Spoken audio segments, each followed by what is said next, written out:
The history of the whaling industry in North America is well chronicled, but the stories of its leaders of color in an era when the only other option was slavery have heretofore been excluded.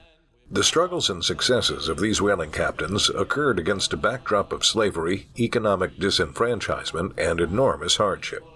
A source of tremendous wealth, whaling also provided a kind of freedom for the whaling captains of color. Notably, it was one of the first American industries to exhibit diversity, where a man became captain not because he was white or well-connected, but because he knew how to kill a whale.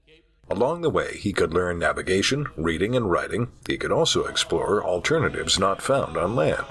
Working with archival records at whaling museums and libraries from private archives and through interviews with people whose ancestors were whaling masters, Skip Finley calls stories from the lives of more than 50 black and mixed-race Native American whaling captains. In this remarkable volume, he creates a portrait of what life was like for these leaders of color on the high seas. The book describes the arc of whaling in the United States and concludes as facts and factions conspire to kill the industry. Wars, weather, bad management, poor judgment, disease, obsolescence, and a non-renewable natural resource contributed to the demise of this industry. Paul Wayner was born during the American Revolution. He married Chloe Dodge Cuff of Gayhead on Martha's Vineyard on September 29, 1804. They had 5 children. Chloe Cuff's family was family-oriented, taking its lead from Paul Cuff, who had modeled his life after the Quakers. Shared family values led to trust, good judgment, and sound business practices.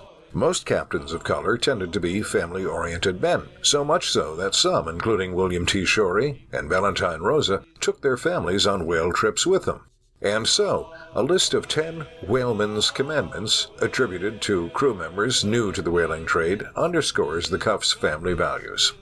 Number 1, steal, but not from a friend. Number 2, lie, but never about anything important. Number 3, fight anytime you think you can win. Number 4, run when you think you can't win. Number 5, cheat before you get cheated. Number 6, swear, but never in front of a good woman.